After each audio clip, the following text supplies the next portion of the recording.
Hey, hi everybody. I'm back again for another study guide. Okay, let me get all these together real quick.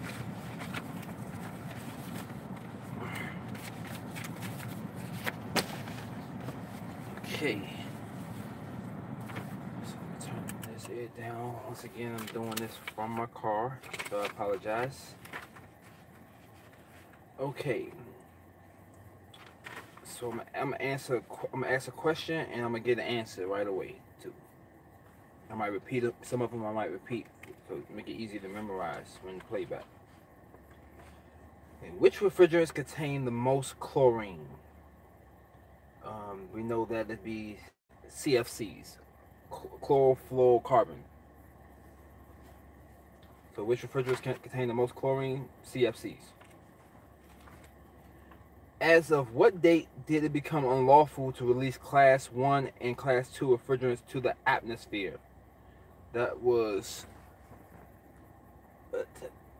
July 1st, 1992. Okay, let me see something here. This alert. Yeah, there we go. So July 1st, 1992, it became unlawful to release Class 1 and Class 2 refrigerants to the atmosphere. Okay, remember that, July 1st, 1992. Excuse me. Which refrigerant has the lowest ozone depletion potential? ODP. That would be HFCs, hydrofluorocarbon. Okay, the molecule found in CFC and HCFC refrigerant that destroys the ozone in the stratosphere is chlorine. Okay, the stratosphere ozone consists of 3 oxygen atoms. So a combination of 3 oxygen atoms makes the stratosphere, or the ozone, as we refer to. Okay, the stratosphere ozone depletion is a global problem.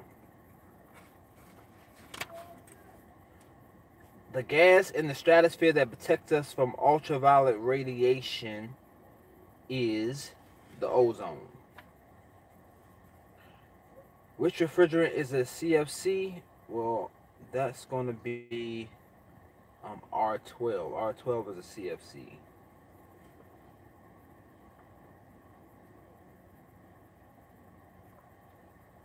Okay. And keep in mind, the refrigerants that's a HFC, we got R123 is a HFC. I mean, it's a HCFC, excuse me, HCFC. And R22 is a HCFC. So 123 and 22 are both HCFCs. And we know R134A is a HFC, which means that it contains no chlorine. Okay. Get to the next one here. Okay. The molecule that indicates stratosphere ozone depletion is taking place is chlorine monoxide. So the molecule that indicates stratosphere ozone depletion is taking place is chlorine monoxide.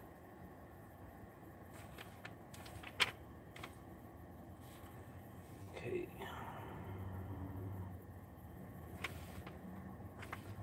Okay, this one says the following actions would violate the Clean Air Act. Okay, well, you know, knowingly releasing the Class 1 and Class 2 substances, failing to keep or falsifying required records, or failing to reach required evacuation levels before opening a system to the atmosphere for service, all violate the Clean Air Act. So you can't knowingly release the refrigerants and the substance, and failing to, to keep or falsify records, and failing to reach the required evacuation levels before opening the system to atmosphere or service all violates the Clean Air Act. Okay.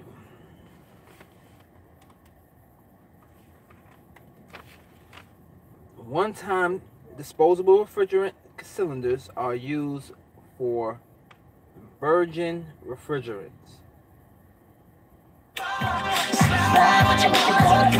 Ooh, damn, my bad. Let's see, where was I at? My alarm went off. My bad. Apologize for that. One-time disposable refrigerant cylinders are used for virgin refrigerant.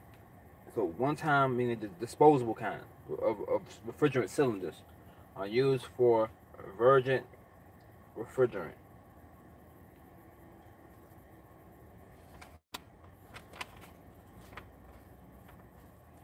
Okay, let's see here. The rule of thumb for refilling approved cylinders is a maximum of 80%. So you fill it up to 80%. So repeat that again. The rules of thumb for filling approved cylinders is a maximum of 80% liquid. 80% liquid. Let's see. The time it takes to properly evacuate and dehydrate a system prior to charging with refrigerant is determined by the total volume of the system, the amount of non-condensable moisture in the system, and the ambient temperature. So let me repeat that again, because all of that. The time it takes to properly evacuate and dehydrate a system prior to charging with refrigerant is determined by the total volume of the system, the amount of moisture and non-condensables in the system, the ambient temperature. That all affects the time it takes to properly evacuate and dehydrate a system prior to charging with refrigerant. Okay, now next one. Hold up here. I should have did this beforehand, but kind of rushing this a little bit. A system that fails to hold a vacuum after the evacuation process has a restriction, may contain moisture, and may have a leak. So a system that fails to hold a vacuum after the evacuation process has a restriction, may contain moisture, and it may have a leak. So remember that. A system that fails to hold a vacuum after the evacuation process has a restriction, may contain moisture, or may have a leak. To recover refrigerant is to remove refrigerant in any condition from a system in either an active or passive manner and store it in an external container without necessary testing or processing. The process that reduces contaminants in used refrigerant by oil separation with single and multiple passes through devices such as replaceable filter core dryers, which reduce moisture, acidity, and particulates and particle matter, is the recycling process. The synthetic lubricant used with most HCFC based blends is, hold up here.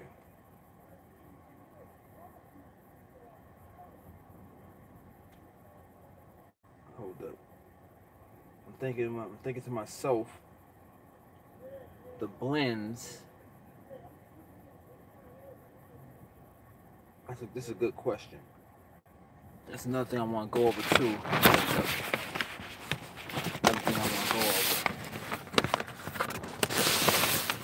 I have something on this too.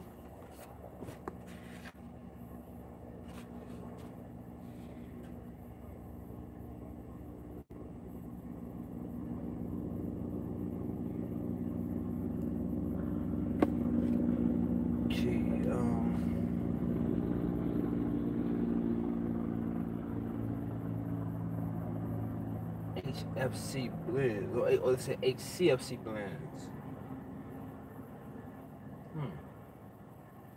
I gotta come back to that one. That one I gotta come back to. But what I want to point out here is that mineral oil is normally used for CFCs and HCFCs, which this one, that question there mentioned there, HFCs and CFCs mineral oil, whereas polyester oil, POE, is used for HFCs. And this got the HFC blends here for that polyester oil, but the polyalkyl glycol oil is used for like with 134A in motor vehicles.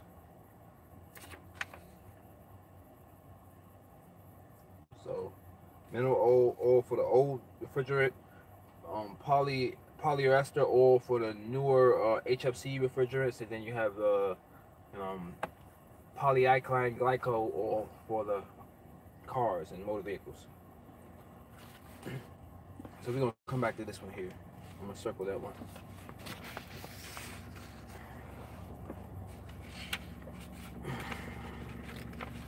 Because this one tells me something. I'm gonna double check it.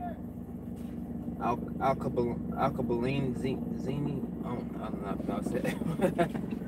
But okay, let's go on. R134A is a drop-in refrigerant for what? I said before, there's no drop-in refrigerants as of now. 2018. Maybe in the future one day, it might be the case someday, but as of now, there is no drop-in refrigerant. So, when you see that question on the test, you know the answer. There is no drop-in refrigerant. Stop trying to trick me. Okay, refrigerant condition. The refrigerant condition and state entering the condenser of an air conditioner is a what? Superheated vapor. Because when it enters it, it's a superheated vapor, it leaves out as a liquid. The condition state the refrigerant leaving a receiver is a subcooled liquid.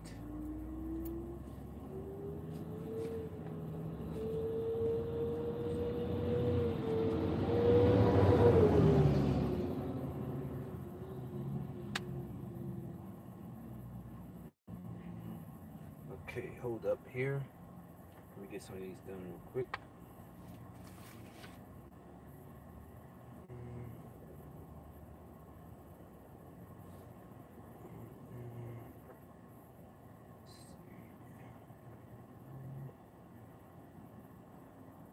Okay, now the component of an air conditioning system that changes a low pressure vapor to a high pressure vapor is the compressor. The component of an air conditioning system that changes the low pressure vapor to a high pressure vapor is the compressor. Remember that. Refrigerant cylinders should be shipped in a vertical upright position. In other words, it should be standing up. The maintenance, service, or repair of small appliance recovery equipment manufactured after November 15th, 1993 must be certified by EPA approved organization. From November 15th, 1993, that's when they talk about they have to be serviced by the recovery equipment has to be certified by EPA approved facility or company. Not to be confused with the November 15, 1995, which is dealing with the made it illegal to vet HFCs and other alternative refrigerants. Remember, that's 1995. It was dealing with the whole making it illegal for you to vet HFCs and stuff like that. So just keep that in mind.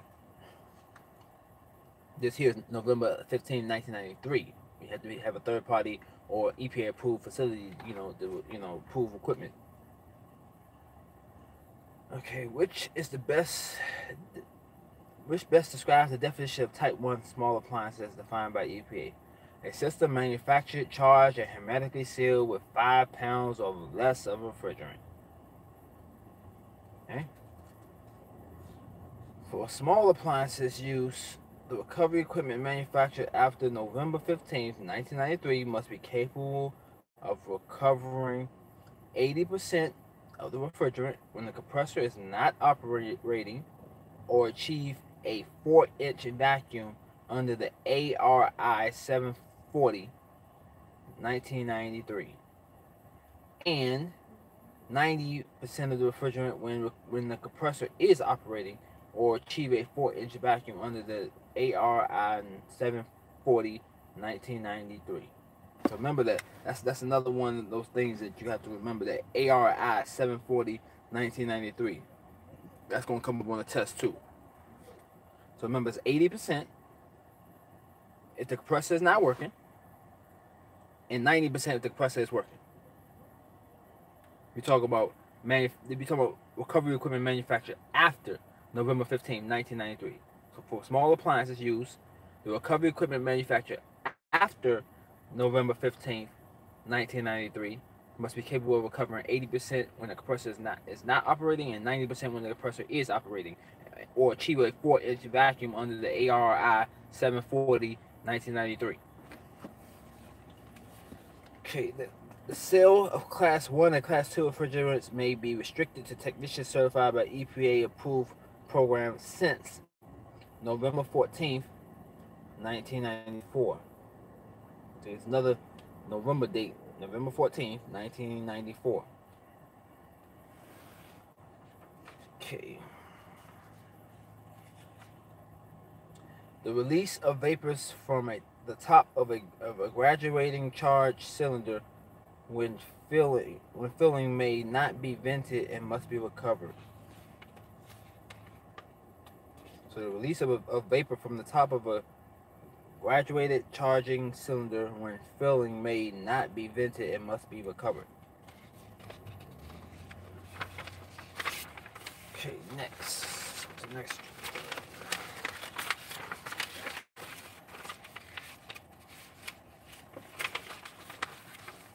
Let's see.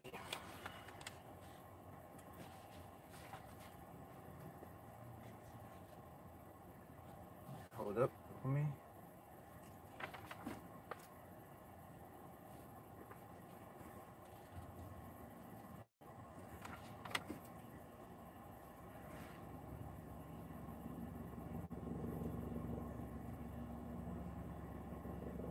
Okay, here we go. Should regulations of the Clean Air Act change after a technician is certified, it would be the technician's responsibility to learn and comply with future changes in the law. It's the technician's responsibility. Containers of refrigerant R134A are color-coded light blue. So keep that in mind, because that was kind of confusing too. Because you might be thinking like the gray and yellow top, stuff like that, but containers with refrigerant R134A are color-coded light blue containers for R134A. System-dependent passive refrigerant recovery of small appliances do not require an operating compressor, requires 80% of the refrigerant to be recovered. Recover refrigerant in a non-pressurized container. So remember this here. System-dependent passive, which is a passive refrigerant recovery of small appliances, do not require an operating compressor. Because they passive. The passive ones, you can still use your own recovery compressor.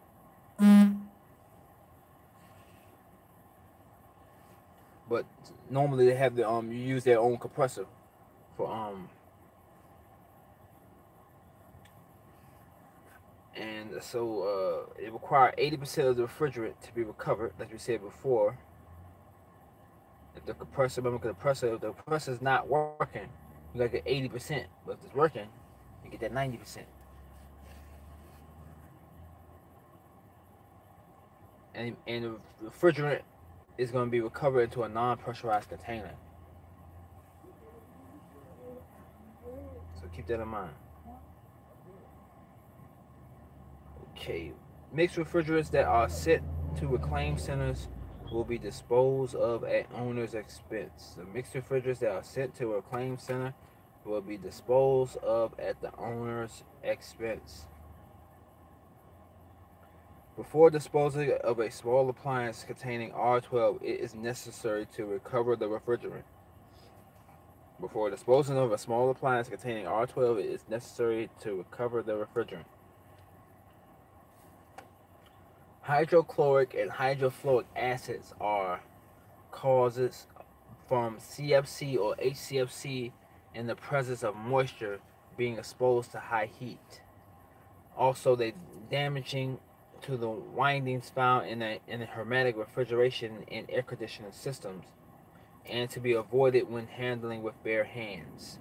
So hydrochloric and hydrofluoric acids are to be avoided when handling with bare hands. They damage the windings found in hermetic refrigeration and air conditioning systems, and they cause from CFC or HCFCs in the presence of moisture being exposed to high heat. Okay.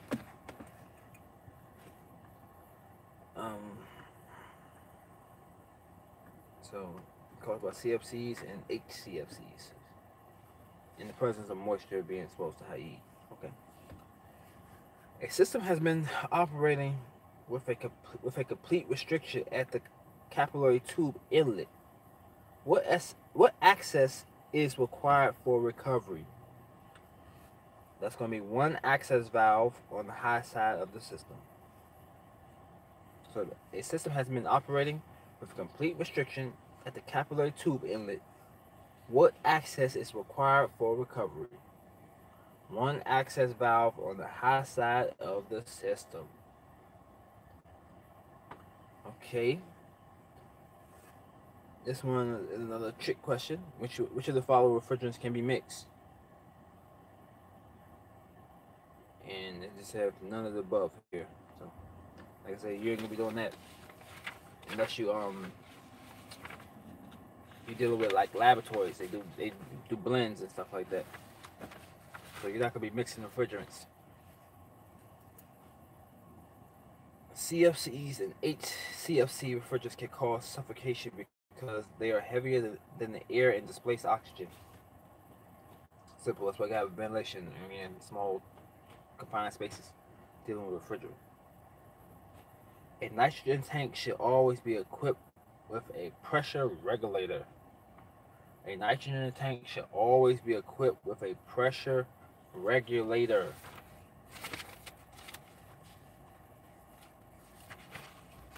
Let's see here.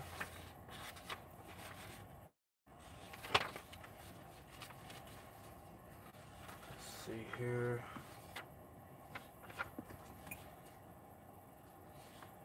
Hold up for me.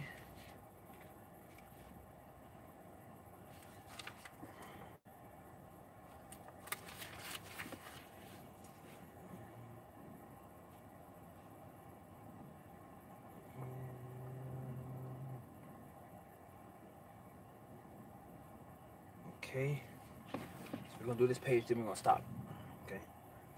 Nitrogen used for brazing process, holding charges, or leak checking may be vented to the atmosphere. Okay. So keep that in mind. That's another one. Keep in mind. Nitrogen used for brazing process, holding charges, or leak checking may be vented to the atmosphere. Line tapping or piercing valves should always be removed from the system after the repairs are complete because the neosporinic gasket will eventually fail, causing a leak. So line taping and piercing valves should always be removed from the system after repairs are completed because the neosporinic gasket will eventually fail, causing a leak. CFCs has not been manufactured in the United States since 1995.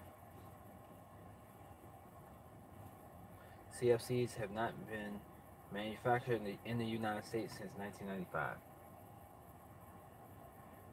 The law states that leaks in small appliances do not have to be repaired but should be repaired. The law states that leaks in small appliances do not have to be repaired but should be repaired. To work on small appliances after November 14th, 1993, a technician must be certified as a Type 1 or Universal. So, work on small appliances after November 14th, 1993, a technician must be certified as a Type 1 or Universal. The required aperture typically found on small appliance systems is the process stub. The required aperture typically found on small appliance systems is the process stub. The required aperture typically found on small appliance systems is the process stub. Packaged terminal heat pumps with less than 5 pounds of refrigerant must be serviced by a certified technician with Type 1. Packaged terminal heat pumps with less than 5 pounds of refrigerant must be serviced by certified technicians with Type 1.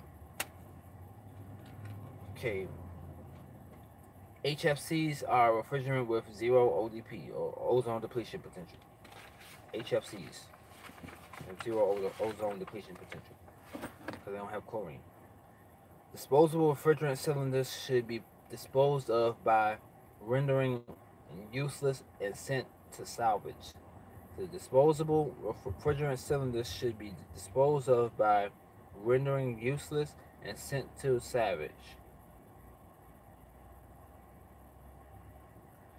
R134A is considered a long-term replacement for the CFC R12 in small appliances. So R134A is a refrigerant considered long-term replacement for CFC R12 in small appliances. Okay.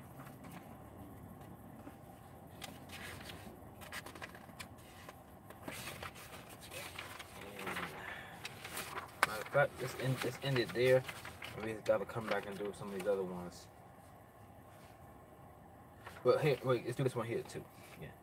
Which refrigerant can be used for leak detection as a trace gas and pressurized with nitrogen? That's going to be R22. So R22 is a refrigerant that can be used for leak detection as a trace gas and pressurized with nitrogen. Okay, thank you. And I'll be back next time.